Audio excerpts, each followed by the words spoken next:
Bonjour à tous. Je voudrais vous encourager aujourd'hui au travers d'un texte que l'on trouve dans l'évangile de Luc, au chapitre 17. Il nous est fait mention de 10 personnes malades, 10 personnes lépreuses qui ont décidé d'aller vers Jésus parce que voilà que Jésus passait par leur village. Au moment où elles s'approchent de Jésus, n'osant pas s'approcher de trop près d'ailleurs, elles vont simplement faire une prière « Aie pitié de nous ». Là où je voulais vous encourager, c'est que le résultat de cette demande de ces 10 hommes a été leur guérison complète. Vous entendez? Les 10 ont été guéris. Jésus, voyant la détermination et puis la foi, bien évidemment, de ces personnes, les a encouragés en leur disant « Allez vous montrer au sacrificateur qui attestera de votre guérison ». Et le texte biblique nous dit qu'ils sont partis, les 10 sont partis, ils sont malades, ils étaient malades, ils sont partis, se sont mis en route, étant encore lépreux, étant encore atteints de cette terrible maladie, et c'est pendant qu'ils se rendaient vers le sacrificateur qu'ils ont constaté leur guérison. Voyez-vous, la chose la plus essentielle lorsque l'on parle bien évidemment de guérison miraculeuse, d'intervention divine, c'est tout simplement sur quoi fondons-nous nos espoirs. Qu'est-ce qui fonde, pourrais-je dire d'ailleurs, notre théologie dans ce domaine-là? Il semblerait que ces 10 personnes ne sont pas venues vers Jésus avec une demande du genre « Est-ce que tu peux faire quelque chose pour nous ?» Et même pas d'ailleurs « Est-ce que tu voudrais faire quelque chose pour nous ?» Mais il y a une forme d'assurance, de certitude « Aie pitié de nous ». Derrière ce « Aie pitié de nous », il y a à la fois leur soupir, leur désir, leur requête, mais il y a par derrière, sans doute, la conviction, et c'est ça la foi, la certitude que Dieu allait les bénir, que Dieu allait les guérir parce qu'il les aimait et parce qu'il voulait qu'ils soient rétablis et en bonne santé. Je trouve ça remarquable. Je me souviens, il y a pas mal d'années de cela, avoir retrouvé une archive qui était télévisuelle. Et cette archive montrait 2 humoristes qui faisaient un sketch. Et l'un des deux, d'ailleurs, tenait le rang d'un espèce de mage oriental qui était doté de quelques pouvoirs. Et voici que l'autre l'interroge en lui demandant « Est-ce que vous êtes capable de faire telle ou telle chose ?» Je ne me souviens plus, mais soit dit en passant, quelque chose de complètement impossible à faire. Et après avoir hésité un instant, réfléchi un moment plus précisément, voici que ce pseudo-mage dira « Oui, je peux le faire ».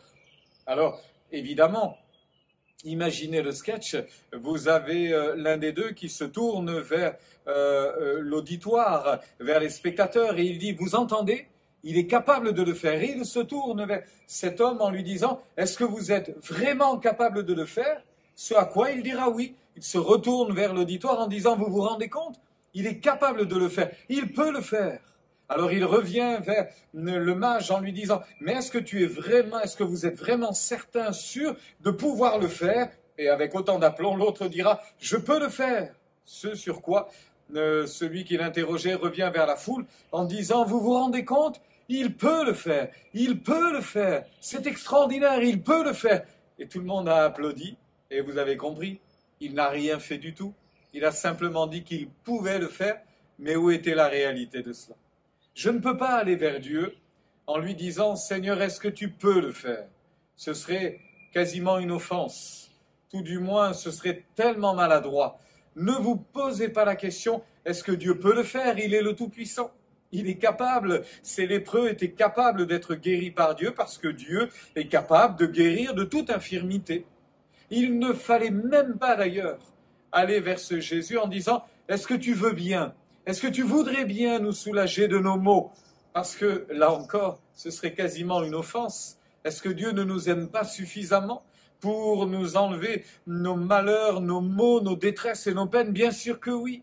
Il suffisait simplement d'aller vers Jésus en disant « Aie pitié de nous ». Alors je vous encouragerai aujourd'hui, vous qui êtes en difficulté, vous qui avez vraiment de grosses difficultés à vous attendre à Dieu et à manifester la foi comme ces gens-là. Vous rendez-vous compte? 10 sont venus vers Jésus et la bonne nouvelle, c'est qu'ils ont tous été guéris. Les 10 ont été guéris. Je reste persuadé qu'ils avaient leur caractère, leur personnalité. Physiquement, ils ne se ressemblaient pas. C'était pas la même famille. Ils ne venaient peut-être pas, même d'ailleurs, des mêmes milieux, des mêmes contextes culturels. Qu'importe, ils ont tous été guéris. Parce qu'ils ont tous été vers le seul qui pouvait les guérir. Aujourd'hui, nous sommes tous différents. Nous venons d'horizons différents. Nous avons des difficultés différentes. Nous avons des peines différentes. Mais nous allons vers le même Sauveur. Nous allons vers le même Seigneur. Nous allons vers le seul qui est capable de nous guérir tous. Il est capable de faire un miracle. Il est capable de multiplier sa grâce en notre faveur. Alors réjouissez-vous. Réjouissons-nous aujourd'hui. Allons vers ce Jésus, non pas en se posant la question est-ce qu'il pourra? Et encore moins avec cette question est-ce qu'il voudra quand même le faire? Mais croyez-le de tout votre cœur. Il est le divin médecin. Il est l'Éternel qui nous guérit. Il est celui qui a tout accompli pour cela en livrant son Fils bien-aimé. Et ce Jésus qui meurt à la croix nous rappelle que dans ces meurtrissures, nous sommes guéris. Les 10 ont été guéris. Ils ont tous été guéris. Et ma prière, c'est que ce matin, vous soyez tous guéris, tous bénis, tous visités par Dieu.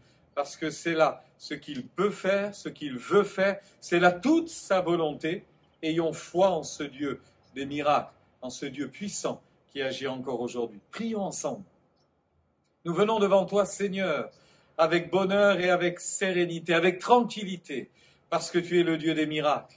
Ce texte nous encourage, ce texte nous rassure, et ce texte nous dit, oui, avec toi, tout est possible. Alors étends ta main et guéris celui qui est malade aujourd'hui.